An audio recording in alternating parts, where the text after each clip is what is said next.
So hello and welcome to my channel way to PCS. So अपना जो GS paper one का series था उसका आज मैं दूसरा लेक्चर लेके आ रहा हूँ और इसका नेम है पटना कलम। पटना कलम एक बहुत ही इम्पोर्टेंट आर्ट एंड कल्चर का क्वेश्चन हो जाता है। आर्ट एंड कल्चर से जनरली एक ना एक क्वेश्चन हर एक साल पूछी ही जाती है और 3 से 4 टॉपिक ही मुझे करना था। लास्ट लेक्चर में हम लोगों ने पाल कला किया था, दूसरा ये है पटना कलम।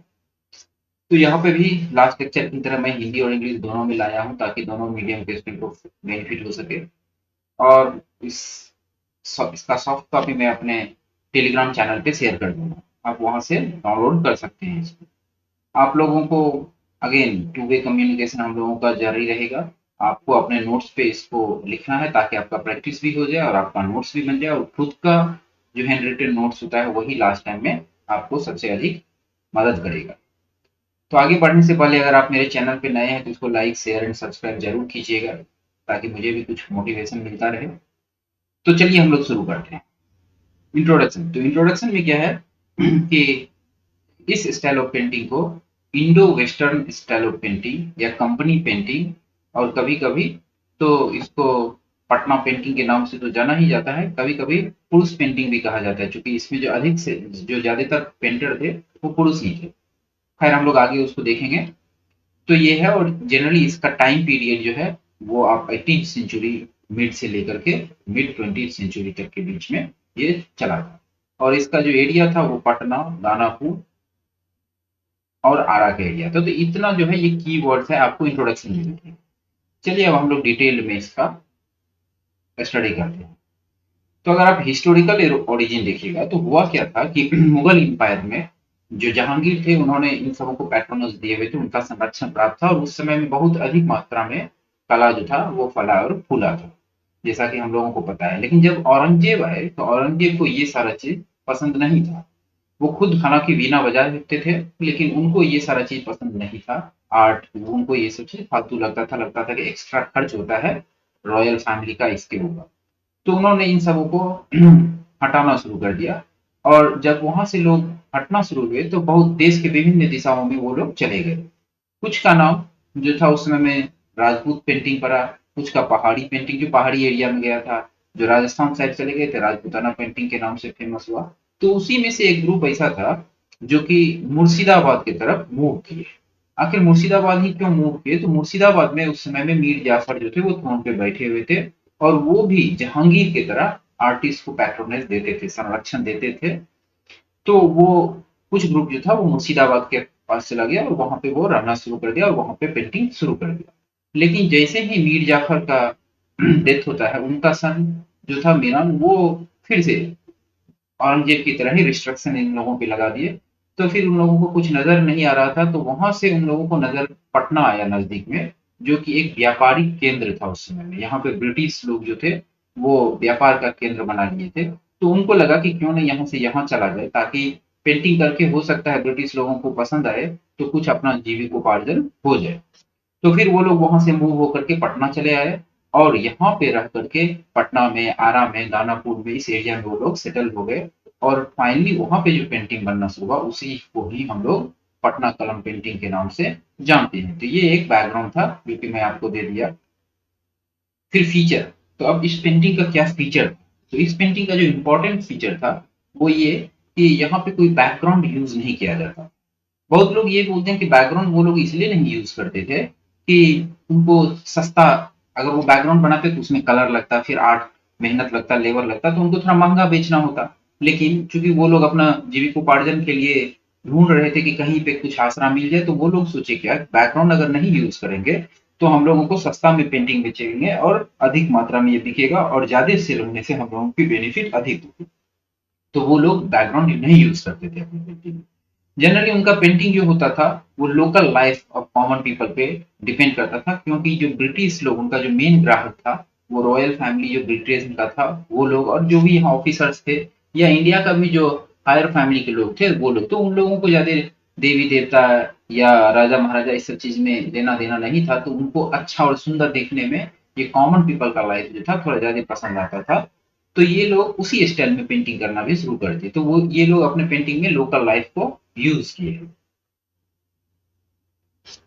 जैसा कि आप देख सकते हैं कि इसमें लेबर क्लास का, फिर कंटेम्प्रेरी मीन्स ऑफ कम्युनिकेशन तांगा सब जो चलता था उसका, फिर मार्केट पे एजुकेशन इंस्टीट्यूट सबका फोटो रहता था। फिर आप देखिएगा कि कहीं फेस्टिवल, नुक्कड़ मेला, हाट, ये सारा चीज जितना भी कॉमन चीज होती थी बार बार, उन लोगों को इन्होंने यूज किया अपने पेंटिंग में। और इन लोगों को no support of the kings, कोई किसी भी राजा के छत्र छाया भी नहीं था जिसके के अधीन ये पेंटिंग कर रहे थे, तो इनको जो पसंद होता था वो उस तरह का पेंटिंग ये लोग लेके आए थे। और इनका कस्टमर जैसे हमें पहले होता है कि इंडियन रिच फैमिली और ब्रिटिशर्स जो था उनका कस्टमर्स था। हाँ, चूंकि ये लोग का ओरिजिन जो था वो मुगल साम्राज्य से था, तो इनके पेंटिंग पे मुगल स्टाइल ऑफ पेंटिंग का थोड़ा छाप दिखता है। इनका कस्टमर जो था वो ब्रिटिश, मेनली ब्रिटिश था, वेस्टर्न पीपल सब था, तो वो वेस्टर्न स्टाइल का भी इन्फ्लुएंस उस पर दिखता था। प्लस लोकल पेंटिंग का जो था वो तो था ही कि ये मार्केट, ये जो ऊपर में हम बताए थे कि अपना लोकल सोशल लाइफ को वो लोग ज्यादा यूज किए थे उसमें। तो इन तीनों चीज का इन्फ्लुएंस इस पेंटिंग पे नजर आता है। The Patna Kalam, the use of attractive colour are absent, but we find the diversity and rhythmic style that. तो इसमें क्या होता था कि बहुत अधिक अट्रैक्टिव कलर कलर बनाने में बहुत अधिक लेबर मेहनत पड़ता था, जैसा कि पहले बताए थे। तो कॉस्ट कटिंग एक तरफ से आप बोल सकते हैं कि उसके कारण ये लोग जो था कि बहुत अधिक अट्रैक्टिव कलर नहीं यूज करते थे, बट हाँ, इन लोगों की जो पेंटिंग थी उसमें डाइवर्सिटी बहुत अधिक मात्रा में दिखने को मिलता था। और इनका जो पेंटिंग का स्टाइल था उसको कजली स्याही टेक्निक बोला जाता है। ये लाइन आपके आंसर की में होना ही होना चाहिए। तो जितना भी लाइन है जिसको मैं ब्लू कलर से हाईलाइट कर दिया, एटलीस्ट वो सारा लाइन आपके आंसर की में दिखना चाहिए, वो सारा कीवर्ड्स है। तो कजली स्याही पेंटिंग में क्या होता था कि ये लोग ऐसा नहीं था कि पेंसिल लेकर के बैठते थे, पहले स्केच ड्रॉ करते थे फिर उसके ऊपर ये लोग फ्री फ्लो हैंड से बनाते थे।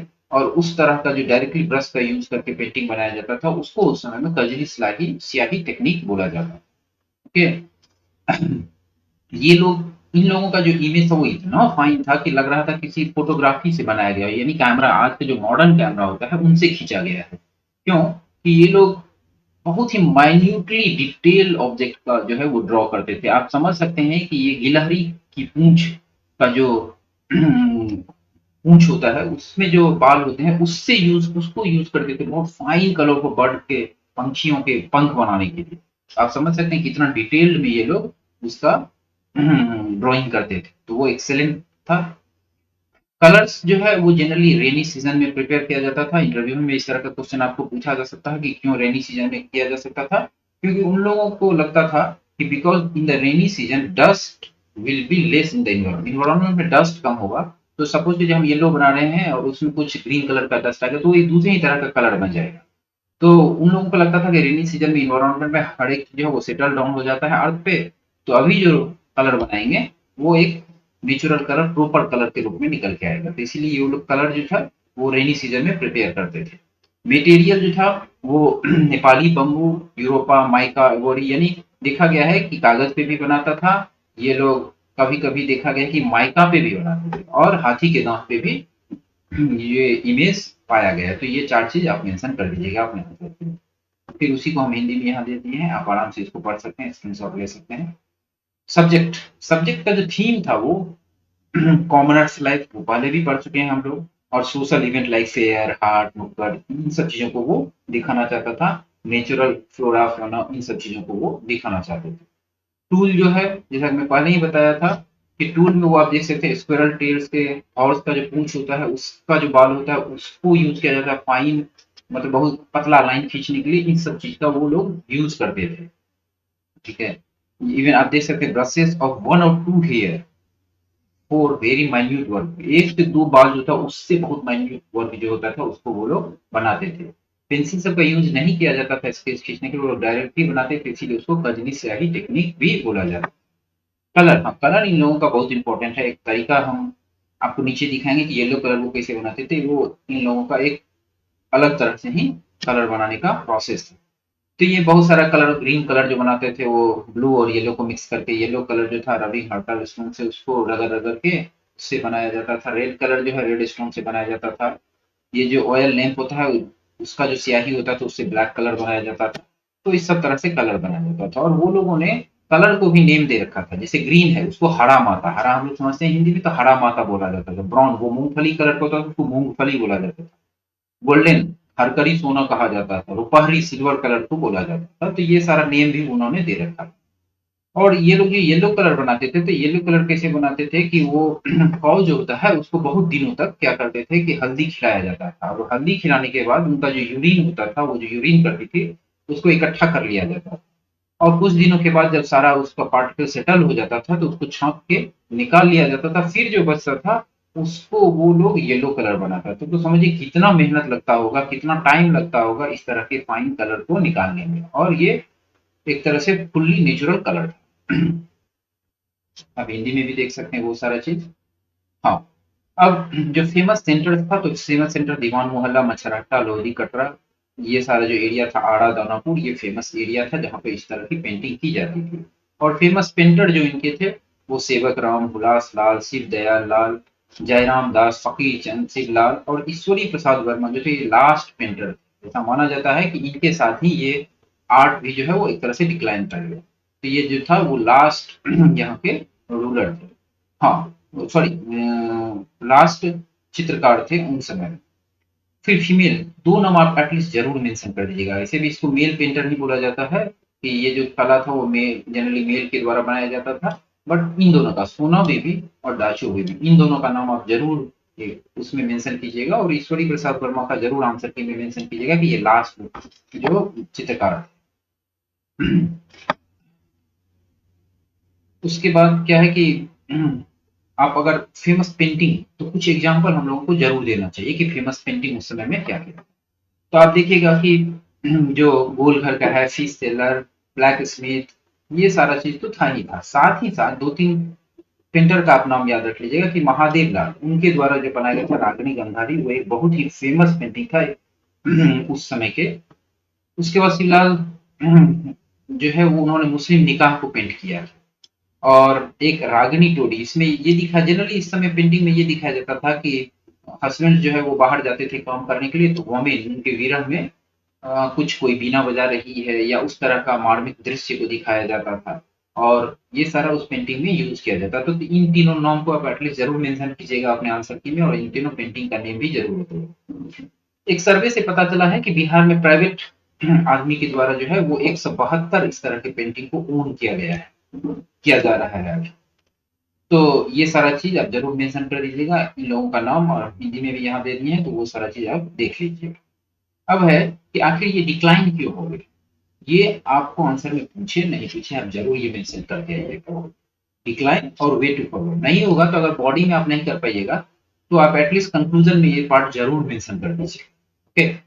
तो सबसे पहले कि लैक ऑफ पेट्रोनेज, इन लोगों के ऊपर कोई राजा का छत्र छाया नहीं था, ये लोग खुद से स्वचालित था इन लोगों का ये पेंटिंग कार्ड। तो एक ये भी कारण था। दूसरा, पटना जो खुद पटना सिटी का डाउनफॉल हो गया, वो उतना बड़ा मेजर ट्रेडिंग सेंटर रहा नहीं टाइम के साथ साथ। इनिशियली ब्रिटिश पीरियड में वो था, लेकिन बाद में ये थोड़ा कम हो गया था।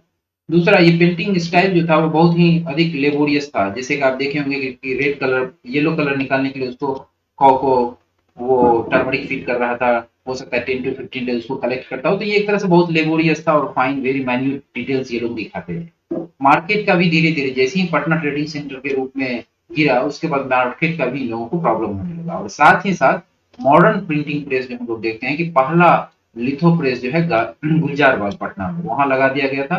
तो जो ये लोग हाथ से एक दो दिन में बनाते थे या 10 दिन में बनाते, तो उनका वो जेरोक्स निकाल करके और एक दिन में सैकड़ों उस तरह का प्रिंटिंग वो लोग निकाल सकते थे। अराइवल ऑफ फोटोग्राफी टेक्नोलॉजी भी उस समय में धीरे धीरे ये आना शुरू हो गया। तो ये जो hard working laborious style of painting था वो धीरे धीरे डिक्लाइन कर गया।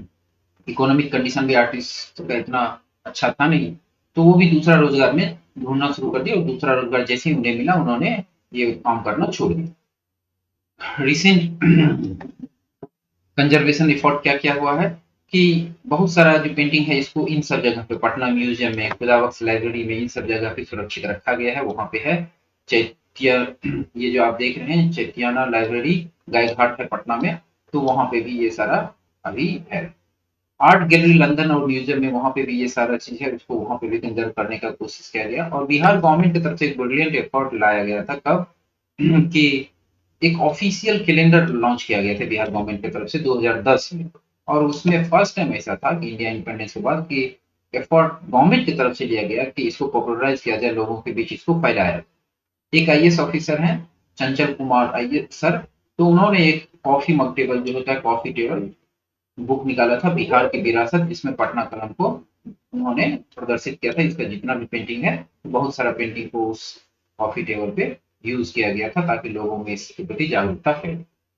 लेकिन इतने से काम नहीं चलने वाला है, वे फॉरवर्ड कुछ ना कुछ हम लोगों को ऐसा करना चाहिए कि अपना जो ये ऐतिहासिक चीज है या आर्ट एंड कल्चर जो भी चीज है उसको एक जनरेशन से दूसरे जनरेशन या उसको और ज्यादा फला फुलाया जाए, ताकि कुछ टूरिस्ट सब भी उसको देखने आए, कुछ लोग भी उस पर काम करें और लोगों को रोजगार भी मिल सके और बिहार के इकोनॉमी में भी कंट्रीब्यूशन हो सके। तो इसके लिए सबसे पहले है कि आप इसको स्टडी के करिकुलम में जोड़ सकते हैं। इससे क्या होगा कि जो बच्चा स्कूल में इसको देखेगा हो सकता है उसका इंटरेस्ट इसके प्रति जगे और वो इसको अपनाए और इसको आगे बढ़ाने में मदद करे।